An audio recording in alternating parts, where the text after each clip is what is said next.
Durante 5 anos, Beatriz viveu um verdadeiro inferno dentro do próprio casamento, suportando agressões e segredos que ela nem imaginava existir. Até que, numa tarde qualquer, um poderoso chefe do crime bateu à sua porta.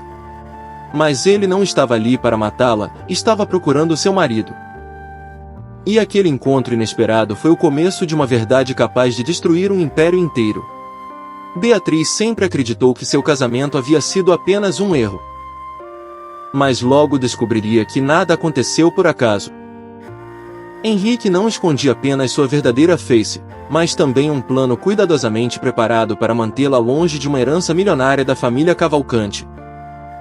Quando Beatriz decide aceitar a ajuda de Rafael Moura e enfrentar aqueles que controlaram sua vida por tantos anos, ela inicia uma jornada de justiça, liberdade e descobertas que mudará seu destino para sempre.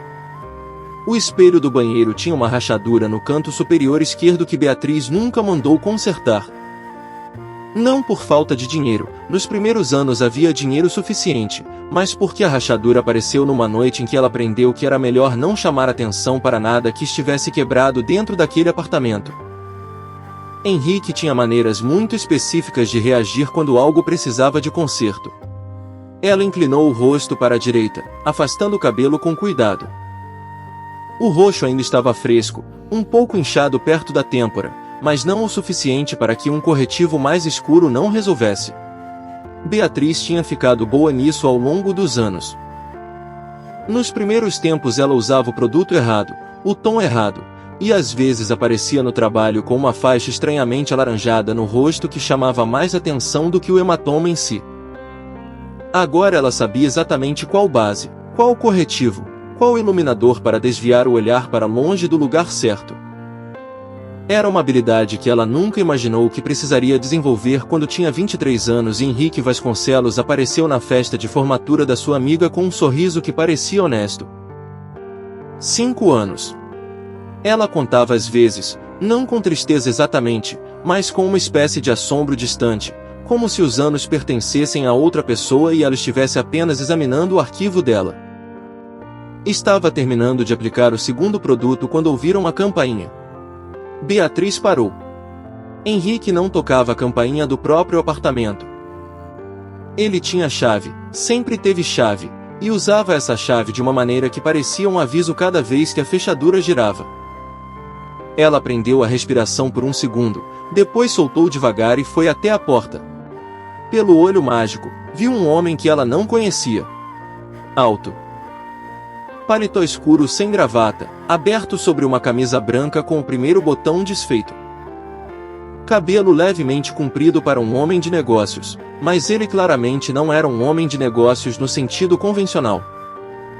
Ele estava olhando diretamente para o olho mágico como se soubesse exatamente onde ela estava do outro lado. Beatriz não abriu a porta.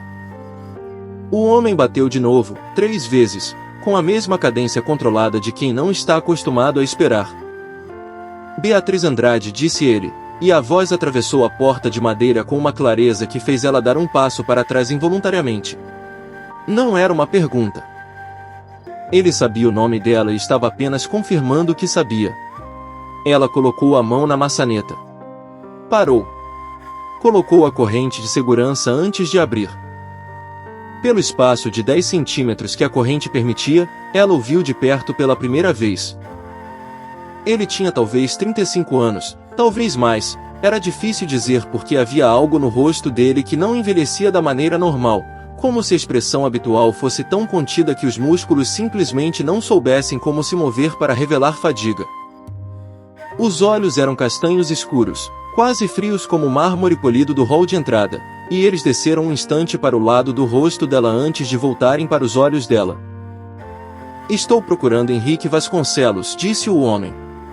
Ele mora aqui. Não era uma pergunta também. Ele não está, respondeu Beatriz. A própria voz soou diferente para ela, mais baixa do que o normal, como se o apartamento tivesse ensinado seus próprios pulmões a ocupar menos espaço. O homem não se mexeu. Olhou para ela por um momento que durou um segundo a mais do que o confortável, e então tirou um cartão do bolso interno do paletó e o segurou no espaço entre a porta e a corrente. Quando ele aparecer, me avisa. Fez uma pausa. Depois acrescentou, com uma mudança de tom tão sutil que ela quase não percebeu, ou quando a senhora estiver pronta, me liga. Qualquer um dos dois. Beatriz olhou para o cartão. Não havia nome impresso, só um número. Ela pegou o cartão. O homem foi embora sem mais nada, sem explicação, sem a sociabilidade forçada que as pessoas normalmente usavam para preencher silêncios desconfortáveis. Ele simplesmente virou as costas e foi, e o som dos passos dele no corredor era diferente dos outros passos que ela ouvia naquele corredor, mais uniforme, mais deliberado. Beatriz fechou a porta e ficou parada com o cartão na mão. Ela não ligou naquela tarde. Guardou o cartão entre as páginas de um livro na prateleira do quarto, num livro que Henrique nunca tocava porque não lia nada que não fosse relatório financeiro, e foi para a cozinha preparar o jantar porque Henrique voltaria às 8 e ele gostava de encontrar a comida pronta. Ele voltou às 9h30. Cheirando a álcool, não o suficiente para estar completamente fora de si, apenas o suficiente para que a versão mais impaciente dele ocupasse mais espaço do que o normal. Beatriz estava na cozinha quando ele entrou, e ela ouviu o som familiar da bolsa sendo jogada no sofá, das chaves batendo no balcão com mais força do que necessário. Ela ficou de costas para a entrada da cozinha. Henrique passou por ela sem dizer nada, abriu a geladeira, fechou com um estalo, e foi para o quarto. Ela esperou. Às vezes era assim, apenas irritação sem destino, e depois ele dormia e de manhã era como se nada tivesse acontecido. Ela tinha aprendido a distinguir os tipos de silêncio dele como um meteorologista aprende a distinguir nuvens. Mas então ele voltou à cozinha e disse, sem olhar para ela, alguém veio aqui hoje. Beatriz continuou mexendo a panela. Não. Tenho certeza. Tenho. Ele ficou parado por um momento. Ela sentiu o olhar dele nas costas. Depois ele disse, com aquela leveza perigosa que ela conhecia muito bem, a Silvia me disse que um carro estranho ficou parado na frente do prédio hoje à tarde. Pausa. Você sabe que eu odeio quando as coisas acontecem sem que eu saiba, Beatriz. Ela não disse nada. Henrique pegou um copo d'água, bebeu, colocou o copo na pia, e disse, quase para si mesmo enquanto saía da cozinha, a herança que ela nem sabe que tem já é problema suficiente. Não preciso de mais variáveis. Ele disse isso como quem pensa em voz alta, casual, sem peso. Mas Beatriz parou de mexer a panela. A herança que ela nem sabe que tem. Ela ficou parada sobre aquela frase por um tempo, depois continuou cozinhando, porque parar de cozinhar seria uma variável, e ela tinha aprendido que variáveis tinham um custo. Naquela noite, depois que Henrique dormiu, ela foi até a prateleira do quarto no escuro, tirou o cartão de dentro do livro, e ficou olhando para o número no brilho fraco da tela do celular. Ela ligou. Ele atendeu no segundo toque, como se estivesse esperando. Rafael Moura ouviu a voz dela no telefone e não disse eu sabia que você ia ligar porque não era o tipo de coisa que ele dizia, mas pensou. Ela tinha uma voz que soava como alguém que passou anos aprendendo a ocupar menos espaço sonoro do que o necessário, comprimida, como se cada sílaba fosse uma concessão que ela estava pedindo permissão para fazer. Você disse que eu podia ligar, disse Beatriz, com uma rigidez que ele reconheceu como a versão verbal de segurar o queixo erguido. Disse e respondeu Rafael. Está bem. Silêncio. Depois, não. Era uma palavra difícil. Ele entendeu que custou. Eles se encontraram no dia seguinte num café na Vila Madalena, neutro, público o suficiente para que ela se sentisse segura, discreto o suficiente para que ele não precisasse se preocupar. Rafael chegou antes, sentou de frente para a porta, e a viu entrar com a postura de alguém que está constantemente calculando as saídas de um ambiente.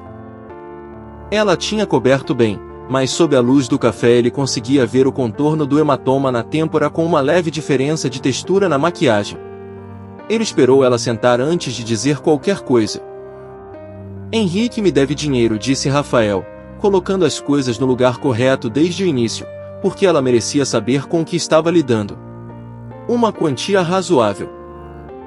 Ele está me evitando há 6 semanas, o que é um erro que as pessoas geralmente cometem uma vez. Fez uma pausa. Fui ao apartamento para deixar claro que o prazo acabou. Mas o que vi quando você abriu a porta muda os parâmetros da conversa. Beatriz olhou para o café que não havia pedido ser colocado na sua frente. Você não me conhece. Não, concordou Rafael. Mas conheço Henrique Vasconcelos o suficiente para entender o que aquele hematoma significa sobre o tipo de homem que ele é dentro de casa. Ele apoiou os antebraços na mesa. Tenho uma proposta. Ela ergueu os olhos para ele. Castanhos claros, quase âmbar quando a luz batia de um ângulo específico, e com uma desconfiança tão profunda que parecia estrutural, como se não fosse uma emoção mais uma característica física. Rafael explicou. Ele precisava de uma cobertura social. Não constantemente, não de maneira invasiva, mas havia certos eventos, certos ambientes onde um homem no posicionamento dele gerava perguntas que uma aliança no dedo respondia sem que ninguém precisasse falar. Ela moraria no penthouse dele nos Jardins, teria um quarto próprio, acesso a recursos que resolvessem qualquer necessidade prática, e em troca apareceria ao lado dele quando necessário e manteria discrição sobre o que via e ouvia naquele ambiente. E Henrique? Perguntou ela. Henrique não vai te tocar mais, disse Rafael. Isso não é promessa. É informação. Beatriz ficou olhando para ele por um longo momento. Havia algo no jeito como ela processava as coisas que ele achou diferente de como a maioria das pessoas processava, mais devagar na superfície, mais rápido em algum lugar abaixo disso. Por que você se importa? Perguntou ela. Com o que acontece comigo? Não disse que me importo, respondeu Rafael com honestidade. Disse que tenho uma proposta onde o que acontece com você e o que eu preciso coincidem. Ele inclinou levemente a cabeça. São coisas diferentes. Ela assou essa honestidade por um instante. Então disse, quero ver o contrato por escrito. Rafael quase sorriu. Não chegou lá, mas quase. O contrato foi assinado 3 dias depois. Beatriz chegou ao penthouse numa tarde de quinta-feira com uma mala média e uma expressão que dizia claramente que ela ainda não havia decidido se estava fazendo a coisa certa, mas que as alternativas eram piores. Rafael mostrou o quarto dela, o banheiro dela, a área da cozinha que ela podia usar quando quisesse, e depois foi para o escritório porque havia trabalho que não esperava. Os primeiros dias foram de uma estranheza específica. Eles dividiam o espaço como 2 sistemas que ainda não haviam calibrado a distância correta um do outro. Ela acordava cedo e saía antes dele aparecer, voltava antes do jantar. Ele chegava tarde, passava pelo corredor, às vezes havia um boa noite e às vezes não havia nada. Na segunda semana, Rafael a levou ao primeiro evento. Era um jantar num sobrado em Higienópolis, o tipo de reunião onde as conversas mais importantes aconteciam na área externa e as mais inúteis aconteciam à mesa. Beatriz usou um vestido que ela mesma escolheu, preto simples, e entrou ao lado dele com uma postura que demorou 2 segundos para ele perceber que era fabricada, não natural, porque ela havia aprendido a construir uma postura de ocupação de espaço da mesma forma que havia aprendido a construir maquiagem sobre hematoma, como uma técnica de sobrevivência. Ela foi impecável. Fez as perguntas certas às pessoas certas, sorriu nos momentos certos, ficou no campo gravitacional dele sem grudar nem se afastar demais. Foi então que Rafael viu Dona Silvia Vasconcelos atravessando a sala. Ele não a havia convidado. Ela estava ali porque era o tipo de mulher que aparecia em lugares sem precisar de convite, porque havia acumulado influência o suficiente para que sua presença fosse tratada como dado adquirido em qualquer ambiente. Ela tinha 60 e poucos anos, cabelo grisalho com aquele corte preciso que as mulheres com dinheiro sério usam, e vestia azul marinho com a autoridade de quem decidiu que azul marinho era sua cor e nunca mais precisou questionar. Ela viu Beatriz antes de ver Rafael. Rafael notou isso. Notou que os olhos de Dona Silvia foram direto para a nora que o filho havia machucado por 5 anos, e que a expressão dela não foi de raiva, não foi de surpresa, não foi de vergonha. Foi de cálculo. Um instante rápido e frio de recalibração, como alguém que vê uma peça se mover num tabuleiro para uma posição inesperada. Beatriz também notou. Ele viu o momento em que ela reconheceu a sogra porque o único sinal visível foi um leve enrijecimento nos ombros, durou menos de um segundo, e então ela colocou o rosto de volta no lugar correto. Dona Silvia veio até eles com um sorriso impecável. Rafael, disse ela, como se fossem velhos conhecidos, o que de certa forma eram, no sentido em que São Paulo era menor do que parecia para pessoas num determinado nível de influência. Que surpresa agradável! E então, para Beatriz, minha querida. Você está bem? Também não era uma pergunta. Estou, disse Beatriz. Voz nivelada. Dona Silvia ficou 3 minutos na conversa deles. Não disse nada de substância, foi toda a superfície polida de alguém que está coletando informação sem parecer que está coletando. Quando foi embora, Rafael sentiu Beatriz soltar um nível de tensão ao lado dele que confirmou o que ele havia observado. A sogra assustava a nora de uma maneira diferente do que o filho assustava. No carro de volta, Beatriz ficou em silêncio por um tempo. Então disse, ela vai contar para o Henrique que me viu. Eu sei, disse Rafael. Isso vai acelerar alguma coisa. Também sei. Ela olhou pela janela para as luzes da Paulista passando. Você não parece preocupado. Não estou, disse Rafael. Henrique pode tentar o que quiser. Não vai mudar nada. Beatriz não respondeu. Mas naquela noite, quando ela foi para o quarto dela e fechou a porta, Rafael ficou no escritório por mais tempo do que o necessário, pensando em como os olhos de Dona Silvia haviam se movido, rápidos e frios como o mármore daquele hall, quando viram Beatriz ao lado dele. Havia algo que ele ainda não sabia. E essa sensação, para Rafael Moura, era suficientemente rara para que ele a levasse a sério. 3 dias depois, Henrique Vasconcelos ligou para o número de Rafael. Rafael não atendeu. Henrique deixou uma mensagem que dizia, entre outras coisas, que o que Rafael estava fazendo era um erro que ele se arrependeria. Rafael ouviu a mensagem uma vez, deletou, e foi tomar café. O que ele não sabia era que Beatriz havia recebido uma mensagem de Henrique no mesmo dia, um número bloqueado que de alguma forma chegou até ela, dizendo apenas, você está procurando alguma coisa que não é sua. Pare agora, ou eu paro por você. Beatriz olhou para a mensagem por um longo tempo. Depois guardou o telefone e não disse nada para Rafael porque ainda não sabia se podia confiar nele com as coisas que ela mesma ainda não entendia completamente. Era a 3ª semana quando Rafael percebeu que ela tomava café sem açúcar mas com um fio de leite integral, nunca desnatado, e que isso importava de uma maneira que ele não havia previsto quando assinou o contrato. Eram as coisas pequenas que começavam a se acumular. Ela deixava os sapatos sempre alinhados perto da porta do quarto dela, nunca dentro. Ela lera qualquer coisa que estivesse na mesa de centro da sala, não por interesse necessariamente, mas com a concentração de alguém que precisava de algo para ocupar os olhos enquanto o resto dela descansava de estar alerta. Rafael era homem de detalhes. Era o que o havia mantido vivo e relevante por 12 anos num ambiente onde a maioria das pessoas não durava 5. Ele notava detalhes em todo mundo. Mas havia uma diferença entre notar e começar a memorizar, e ele estava começando a memorizar os detalhes de Beatriz Andrade de uma maneira que precisaria examinar mais tarde quando tivesse mais tempo e menos disposição para ignorar as implicações.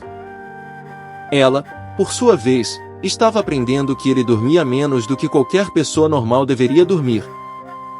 Ela havia acordado às 2 da manhã com sede e ido até a cozinha, e ele estava no escritório com a porta entreaberta, sentado na frente do computador, sem pressa, sem aparência de urgência, simplesmente trabalhando como se 2 da manhã fosse um horário perfeitamente razoável para se estar acordado.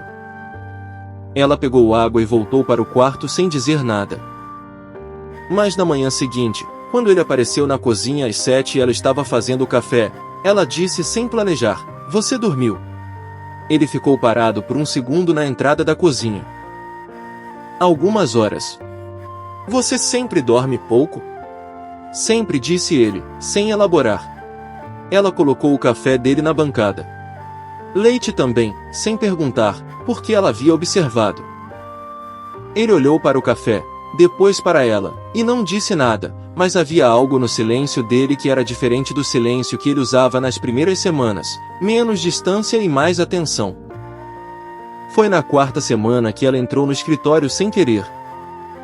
Não era a primeira vez que ela passava pela porta do escritório, mas Rafael estava fora naquele dia, uma reunião que havia tirado ele de casa cedo e que ele disse que duraria até o final da tarde.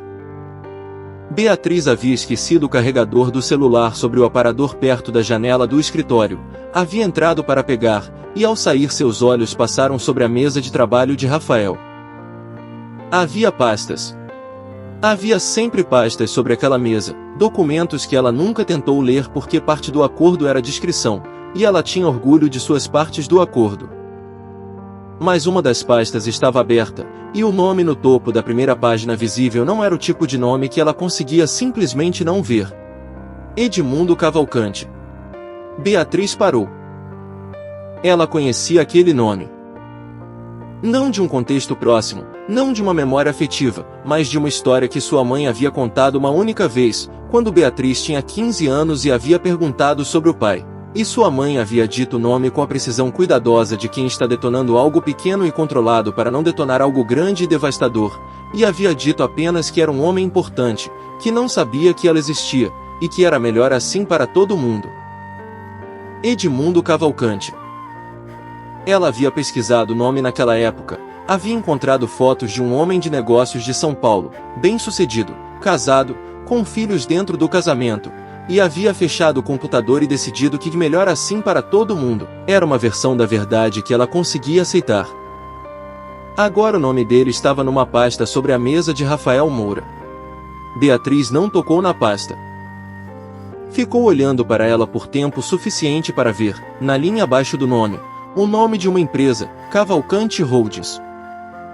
E na linha abaixo disso, parcialmente coberta pela aba da pasta de cima, o que pareciam ser nomes de acionistas. Ela viu 2 sobrenomes antes de se afastar, um que ela não reconheceu, e Vasconcelos. Ela saiu do escritório com o carregador e foi para o quarto dela. Ficou sentada na beira da cama por um tempo considerável, com o carregador na mão, tentando montar as peças de uma imagem que ainda não tinha bordas definidas. Edmundo Cavalcante era seu pai biológico. Vasconcelos era o sobrenome de Henrique. Henrique havia dito, naquela noite na cozinha, a herança que ela nem sabe que tem. E os olhos de Dona Silvia no jantar em Higienópolis haviam feito aquele cálculo rápido e frio quando a viram ao lado de Rafael. Ela não tinha peças suficientes. Mas as que tinha juntas pesavam. Naquela noite, Rafael chegou em casa às 6, mais cedo do que o previsto. Beatriz estava na sala lendo quando ele entrou, e ela observou o rosto dele à procura de algum sinal de que ele sabia que ela havia entrado no escritório, mas não havia nenhum. Ele jogou o paletó no sofá, foi para a cozinha, voltou com 2 copos d'água, e colocou um na frente dela sem ser solicitado.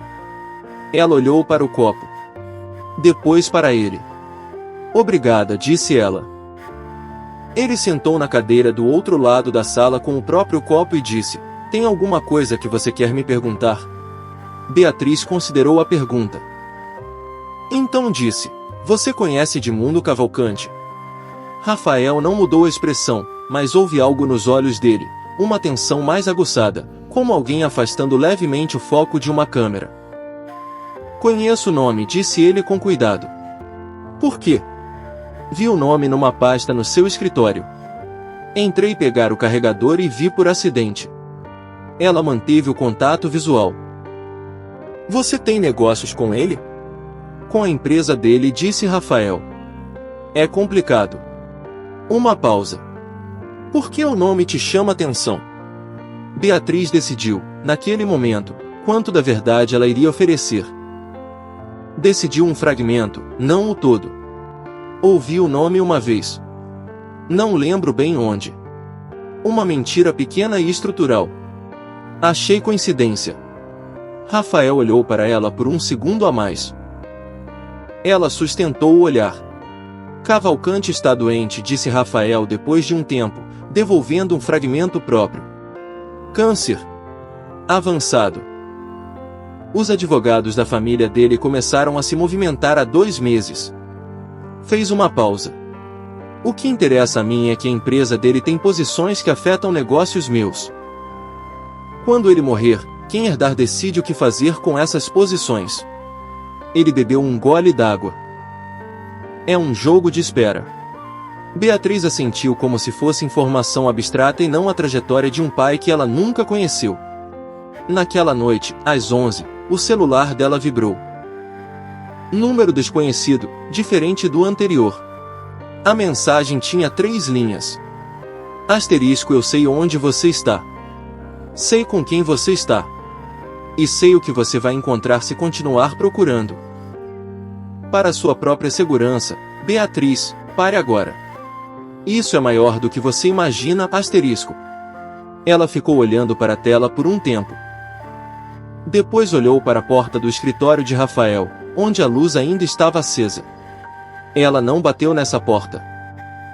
Guardou o celular, foi para o quarto, e deitou no escuro com os olhos abertos, pensando em um número de telefone que ela havia memorizado antes de Henrique ser transferido para o novo cargo em Brasília. Um número de um escritório de advocacia que ele havia mencionado uma única vez há 2 anos, numa conversa que não era para ela ouvir, que havia terminado com ele dizendo: "O documento original ainda está aqui. Ninguém vai procurar no lugar certo." Ela tinha fechado os olhos e fingido estar dormindo.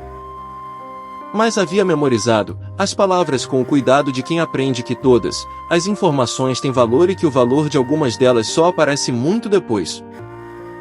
Agora ela pensava que o lugar certo provavelmente era o apartamento.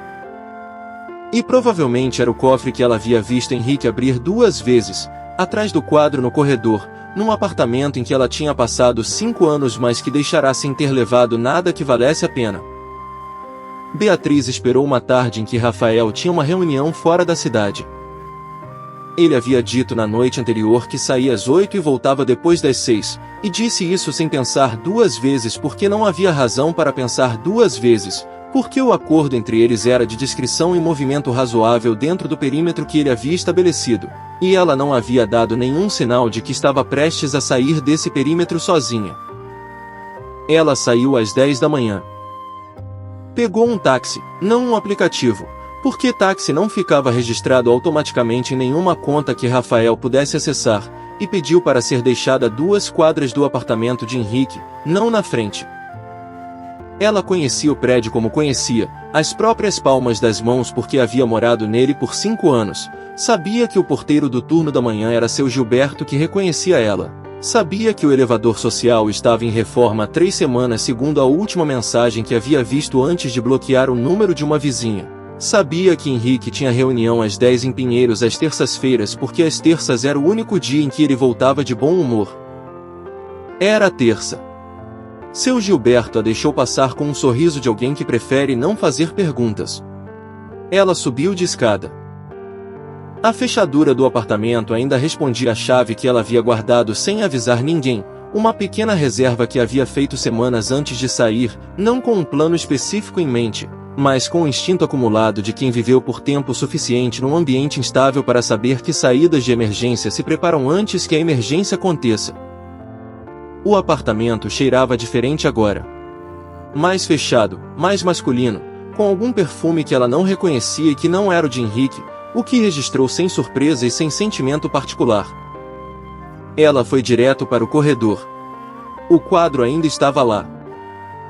Uma reprodução de Portinari, pesada, dourada nas bordas, que havia ficado naquela parede desde que eles se mudaram porque Dona Silvia havia dado de presente de casamento e Henrique não teria coragem de tirar. Beatriz afastou o quadro com cuidado e encontrou o cofre exatamente onde ela havia visto antes. Ela não sabia a combinação, mas sabia que Henrique usava datas. Era o tipo de homem que achava que segurança era sinônimo de complexidade superficial. Ela tentou o aniversário dele. Nada. Tentou o da mãe dele. Nada. Então tentou a data do casamento deles, e o cofre abriu. Havia dinheiro em espécie que ela não tocou. Havia um passaporte que ela também não tocou. E havia uma pasta fina, plástica, amarela, com a etiqueta escrita à mão com letra que ela não reconhecia como a de Henrique, o que significava que alguém havia preparado aquela pasta para ele e não o contrário. Ela abriu. O primeiro documento era um acordo firmado entre Vasconcelos Participações e Cavalcante Holdings datado de 6 anos atrás, um ano antes do casamento deles. Ela leu a primeira página sem entender o mérito jurídico, mas entendeu o essencial. Havia uma cláusula sobre consolidação de interesses no caso de surgimento de herdeiros externos à linha legítima de sucessão, e o nome Beatriz Andrade aparecia numa nota de rodapé com a descrição filha não reconhecida de Edmundo Cavalcante, nascido em São Paulo, identificado em outubro do ano anterior à data deste documento. Eles a haviam identificado. Haviam ficado de olho nela. E depois Henrique havia aparecido na festa de formatura da sua amiga. Beatriz ficou olhando para aquela nota de rodapé por um tempo que ela não conseguiu medir. Havia algo no centro do peito dela que não era exatamente dor porque era grande demais para ser apenas dor, era mais parecido com o momento em que uma estrutura que você pensava ser sólida revela que era oca desde o início. E o problema não é o colapso, é quanto tempo você andou sobre ela sem saber. 5 anos. Ela havia passado 5 anos de violência, de hematomas, de aprender a ocupar menos espaço, não por acidente de vida mas porque havia sido colocada naquele caminho por alguém que tinha interesse econômico em mantê-la contida e desconhecida. Ela dobrou a pasta, colocou-o dentro da bolsa, fechou o cofre, colocou o quadro de volta. Estava na entrada do apartamento quando a porta se abriu. Henrique não estava no Pinheiros. Ou havia ido e voltado. Ou a reunião havia sido cancelada. Ele entrou e ficou parado no corredor olhando para ela com uma expressão que demorou um segundo para se organizar, surpresa primeiro, depois alguma coisa mais calculada e mais perigosa. Que feliz coincidência, disse ele, com uma leveza que ela reconheceu como prelúdio do tipo de conversa que terminava de forma que ela conhecia bem. Vim pegar umas coisas que esqueci, disse ela. A voz saiu mais firme do que ela esperava. É mesmo. Ele olhou para a bolsa dela. Para o contorno da pasta dentro da bolsa. O que você esqueceu, exatamente? Beatriz avaliou a distância até a porta. Henrique estava na frente dela, mas a porta de entrada estava a 2 metros à esquerda dele, e ela conhecia a planta do apartamento melhor do que ele próprio porque havia medido cada saída mentalmente por anos. Eu sei o que estava naquele cofre, disse Henrique. Sua voz mudou de register, desceu para algo mais baixo, mais pesado. E sei que você acabou de abrir. Ele deu um passo em direção a ela. Você não entende o tamanho do que está mexendo. Entendo melhor agora, disse ela. Beatriz. Ele disse o nome dela com aquela inflexão específica que ela havia aprendido a temer, a que significava que a paciência dele havia chegado num limite. Coloca essa bolsa no chão e a gente conversa como adultos. Ela não colocou a bolsa no chão. Ele foi mais rápido do que ela calculou, ou talvez ela tivesse calculado errado propositalmente porque havia algo em 5 anos de condicionamento que ainda tentava convencê-la de que ceder era mais seguro. Ele agarrou o braço dela, e ela sentiu o aperto familiar, a pressão no lugar exato onde os hematomas antigos haviam deixado uma memória muscular.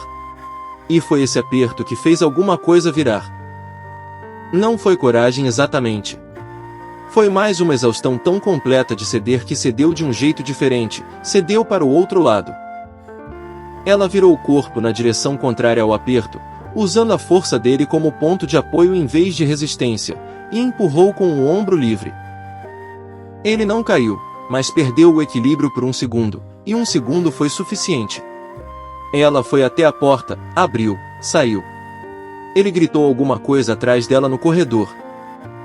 Ela desceu a escada correndo, saiu pela porta lateral do prédio que dava para a rua de trás, e só parou quando estava a 3 quadras de distância, num posto de gasolina, encostada no muro com os joelhos ligeiramente instáveis e a bolsa com a pasta prensada contra o peito.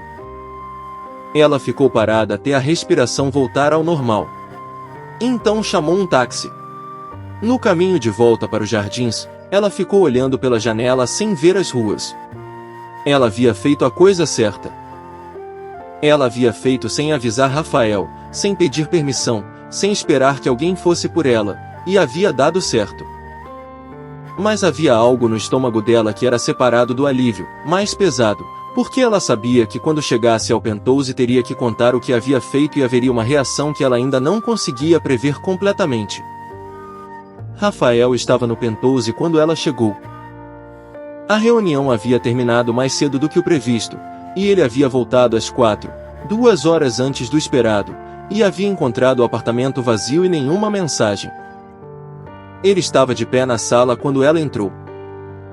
Não havia raiva visível no rosto dele, o que às vezes era mais difícil do que raiva visível porque ela ainda estava aprendendo a ler o que havia embaixo da contenção dele. Onde você estava? A voz era controlada, baixa. Beatriz colocou a bolsa na mesa, tirou a pasta, colocou a pasta na mesa entre eles. Fui ao apartamento de Henrique, disse ela. Busquei isso. Rafael olhou para a pasta. Não a abriu ainda. Sozinha, disse ele. Sozinha. O silêncio que se seguiu tinha uma textura diferente dos outros silêncios dele. Ela viu a mandíbula dele tensionar levemente, um dos poucos sinais físicos que ele não controlava completamente. Beatriz. Ele disse o nome dela de uma maneira completamente diferente de como Henrique costumava dizer, sem a inflexão de advertência, mas com um peso que era outro tipo de coisa, algo entre preocupação e algo que ele claramente preferiria não nomear na frente de si mesmo. Henrique poderia ter te machucado. Ele tentou, disse ela. Não conseguiu. Rafael ficou parado por um instante. Então desceu os olhos para a pasta. Abriu. Ela observou o rosto dele enquanto ele lia a primeira página. Viu o momento exato em que ele chegou na nota de rodapé porque os olhos pararam, e então levantaram para ela, e havia uma expressão que ela não havia visto nele antes, não a contenção habitual e não a atenção aguçada, mas algo mais próximo de compreensão chegando de um ângulo inesperado. Edmundo Cavalcante é seu pai, disse ele. Não era uma pergunta. É, disse Beatriz. Rafael ficou olhando para ela por um longo momento. A pasta estava aberta entre eles sobre a mesa, e havia coisas não ditas acumulando no espaço do apartamento como pressão antes de chuva.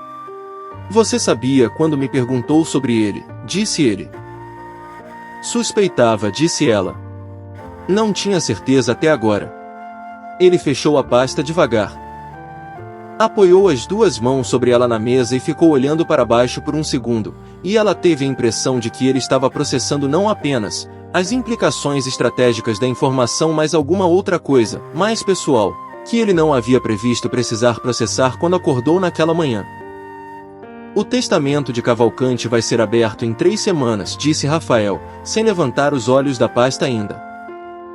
Se você for reconhecida como herdeira antes disso, o plano da dona Silvia de concentrar os ativos via Vasconcelos Participações desmorona. Ele finalmente olhou para ela. Eles nunca iam deixar isso acontecer. Eu sei, disse Beatriz. Isso significa que agora Henrique vai agir mais rápido. Eu sei, disse ela de novo. Rafael ficou em silêncio por um tempo. Então disse, com uma voz que ela ainda estava aprendendo a distinguir porque era mais reveladora do que o tom que ele costumava usar, por que você não me contou antes? Beatriz considerou a resposta honesta. Porque ainda não sei completamente o que você vai fazer com a informação, disse ela. Você tem negócios com a empresa do meu pai. Eu aparecer como herdeira muda o tabuleiro para você também.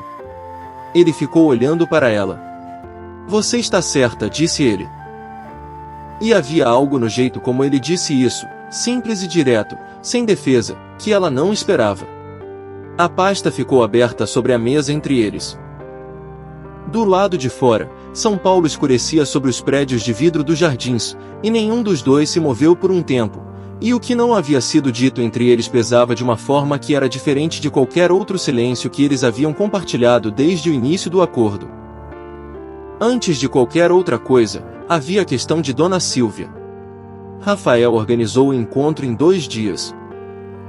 Não num escritório neutro, não num café discreto, mas no escritório da própria Vasconcelos Participações na Faria Lima, porque havia algo de deliberado em escolher o terreno dela para a conversa, em deixar claro que o terreno dela não era proteção suficiente. Beatriz foi com ele. Não atrás dele, não ao lado dele num sentido decorativo, mas com passos próprios, de frente.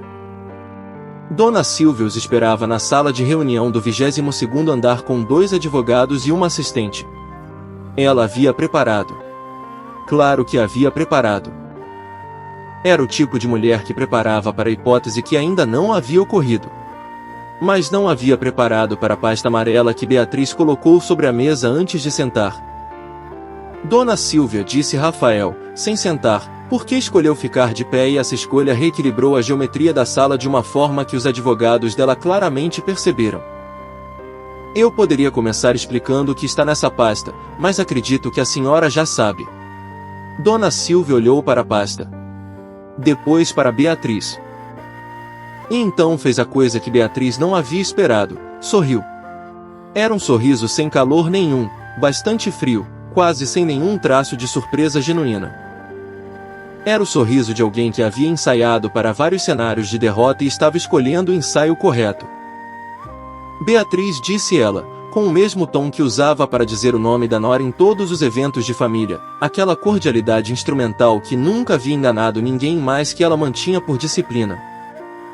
Você sempre foi mais inteligente do que o Henrique me deu a entender. Não era difícil, disse Beatriz. Um dos advogados de Dona Silvia se mexeu na cadeira. O outro abriu uma pasta própria. O acordo de 6 anos atrás não é vinculante da maneira que vocês acreditam, disse o advogado do lado esquerdo. Era jovem, confiante, com a confiança de quem ainda não aprendeu que a confiança tem um custo quando apoia em bases erradas. A identificação de herdeiros externos é parte de due diligence padrão em qualquer fusão de participações. Não há nada naquele documento que implique ação coordenada para suprimir reconhecimento de paternidade. Tem razão, disse Rafael. E o advogado ficou ligeiramente surpreso porque estava esperando contestação. Aquele documento sozinho não implica nada. Rafael abriu a pasta amarela na página 3 e girou sobre a mesa para que todos pudessem ver. Mas este implica. Era um e-mail. Impresso, datado de 4 anos e 3 meses atrás, entre um endereço corporativo da Vasconcelos Participações e um endereço privado de Henrique. O conteúdo descrevia, com uma precisão que só aparece quando alguém está documentando uma operação e não prevendo que a documentação sobreviveria, as estratégias para manter Beatriz Andrade, contida dentro da estrutura doméstica e afastada de qualquer acesso à informação jurídica ou financeira sobre a família Cavalcante. A palavra usada no e-mail era contida. Não havia ambiguidade possível sobre o que significava na prática. O advogado jovem ficou quieto. Dona Silvia continuou com o sorriso. Mas os olhos dela haviam mudado de temperatura, ligeiramente, como uma superfície que esquenta de dentro para fora antes de mostrar qualquer sinal visível. Rafael, disse ela, com uma suavidade que era sua versão de escalada. Você é um homem prático. Sempre foi. Sabe que expor essa situação publicamente cria complexidades para você também. Uma pausa calculada. Seus negócios não passam por escrutínio judicial sem que coisas inconvenientes apareçam. Uma pessoa no seu posicionamento não deveria estar envolvida nessa história de maneira tão visível. Era uma ameaça com verniz de conselho. Beatriz a reconheceu pela construção. Rafael levou 2 segundos para responder. 2 segundos que ele utilizou para olhar para Beatriz primeiro, depois para Dona Silvia. A senhora está certa, disse ele. Expor isso publicamente cria problemas para mim. Fez uma pausa. Decidi que não me importo. E havia algo no tom daquelas 4 palavras que era diferente de qualquer coisa que Beatriz havia ouvido dele antes, não a contenção habitual, mas a contenção que havia decidido ceder, voluntariamente, por razões que ele claramente havia pesado e escolhido. Dona Silvia perdeu o sorriso. Foi a primeira vez que Beatriz viu aquilo. Henrique, disse Dona Silvia, e foi a primeira vez que ela disse o nome do filho naquela sala, e havia algo no jeito como ela disse que revelava o mecanismo inteiro. Ela havia pensado no filho como extensão do plano e agora estava invocando o nome dele como última reserva. Henrique tem documentos próprios que podem complicar a posição de Beatriz como herdeira legítima. Discrepâncias no histórico dela que podem levantar questões sobre a validade do reconhecimento. Que documentos? Disse Beatriz. Era a primeira vez que ela falava desde o início da reunião além das 3 palavras para Dona Silvia. Todos na sala olharam para ela. Documentos que o Henrique disse que preparou como seguro, disse Dona Silvia. A voz havia descido um pouco, menos performance, mais a textura real embaixo dela. Uma proteção. Os documentos que o Henrique prepara, disse Beatriz com uma calma que ela mesma achou surpreendente quando ouviu na própria voz. São a razão pela qual eu tenho fotografias tiradas em pronto-socorro ao longo de 5 anos com registros de atendimento que o médico assinou e datou e eu guardei. Uma pausa. Eu sabia que um dia haveria uma conversa onde a documentação importaria. Aprendi a documentar com as pessoas que me ensinaram que tudo tem que ser provado. O silêncio que se seguiu era de um tipo específico. O tipo que acontece quando uma sala inteira recalibra. O advogado mais velho, o que havia ficado em silêncio desde o início, fechou a pasta dele sobre a mesa com um som definitivo e levou uma fração de segundo a mais do que o necessário para levantar os olhos para Dona Silvia. Havia algo naquele olhar que era mais informativo do que qualquer coisa que ele havia dito. Dona Silvia ficou olhando para Beatriz por um tempo longo.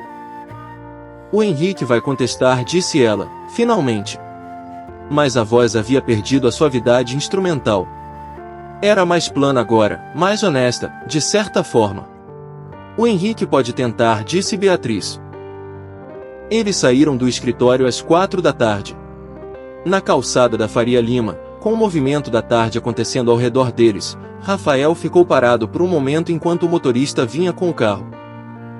Beatriz ficou ao lado dele. Ela estava cansada de um jeito que ia mais fundo do que o corpo. O tipo de cansaço que se acumula quando você usa energia por muito tempo para coisas que não deveriam exigir energia. Ela vai recuar, disse Rafael. Não era pergunta. Não imediatamente, disse Beatriz. Mas sim. Ele assentiu. E então disse, sem olhar para ela, olhando para o movimento da rua, você mencionou os documentos do pronto-socorro. Eu não sabia que existiam. Não contei. Por que não? Ela considerou a resposta. Porque eram meus, disse ela. A única coisa que eu havia feito por mim mesmo em 5 anos que não era reagir ao que alguém estava fazendo. Eu havia guardado aqueles registros sem que ninguém pedisse, sem que ninguém soubesse. Era a única coisa que era só minha. Rafael ficou quieto por um momento. O carro chegou. Eles não falaram no trajeto de volta. A reunião com a família Cavalcante aconteceu na manhã seguinte. O escritório de advocacia responsável pelo espólio ficava num prédio discreto nos Jardins, térreo, com jardim interno, o tipo de ambiente que comunica que as quantias tratadas ali são suficientemente grandes para não precisarem de fachada imponente. Havia 4 pessoas esperando quando Beatriz chegou, 2 advogados do espólio, uma mulher de meia idade que ela depois soube ser meia-irmã, filha legítima de Edmundo do primeiro casamento, e um homem mais velho que era o advogado pessoal da família dentro do casamento. Rafael ficou do lado de fora. Ela havia pedido isso. Não porque não quisesse que ele estivesse lá, mas porque havia alguma coisa naquele threshold específico que era ir para cruzar sozinha, e ele havia entendido sem que ela precisasse explicar mais do que uma vez. A meia-irmã se chamava Fernanda. Tinha 42 anos, cabelo curto, expressão de alguém que havia se preparado para ser prejudicada e estava avaliando em tempo real o quanto havia se preparado corretamente. Ela olhou para Beatriz com os olhos de quem está procurando semelhanças e tentando decidir o que fazer com elas quando encontra. Meu pai sabia de você, disse Fernanda, sem preâmbulo, quando o advogado do espólio ainda estava organizando os papéis. No final. Me contou 3 meses atrás. Uma pausa. Ele pediu para te encontrar e eu disse que era responsabilidade dele e não minha, e ele morreu antes de fazer isso. Beatriz ficou olhando para ela. Isso não é culpa sua, disse Beatriz. Fernanda assentiu com uma dureza que era provavelmente a versão dela de emoção gerenciada. Os advogados vão dizer que o reconhecimento pode ser contestado porque não foi formalizado em vida. Ela olhou para a mesa. Mas há um codicilo. Ele adicionou ao testamento há 2 meses. Com reconhecimento explícito. Levantou os olhos para Beatriz. Ele não chegou a tempo de te encontrar pessoalmente. Mas chegou a tempo de garantir que você existisse documentalmente. O advogado do espólio colocou o documento sobre a mesa. Beatriz olhou para o nome dela impresso em papel timbrado, com a caligrafia da assinatura de um homem que havia morrido sem ter conseguido falar com ela, que havia passado 5 anos enquanto ela passava 5 anos de uma forma completamente diferente, e que no final havia feito a única coisa que ainda cabia fazer dentro do tempo que havia sobrado. Ela não chorou na sala. Guardou isso para depois. O advogado da família, o homem mais velho, levantou a mão antes que ela assinasse qualquer coisa. A questão sobre os ativos que estão em participação cruzada com Vasconcelos, disse ele. Isso vai para a disputa. Eu sei, disse Beatriz. Estou preparada. Fernando olhou para ela com uma expressão que havia mudado levemente desde o início da reunião, ainda não varrento, mas algo menos defensivo. Você tem representação? Vou ter. Beatriz olhou para a mesa de documentos. E tenho documentação que torna a posição deles mais difícil do que eles percebem. Ela assinou onde o advogado indicou. Quando saiu, Rafael estava encostado no muro do jardim interno, com o telefone na mão mas sem olhar para ele, olhando para a entrada onde ela havia sumido 40 minutos antes. Quando ele a viu aparecer, ele não perguntou nada imediatamente. Esperou ela chegar até ele. Como foi? Disse ele. Difícil, disse ela. E necessário. Fez uma pausa. Meu pai deixou um codicilo. Reconhecimento formal. Rafael assentiu devagar.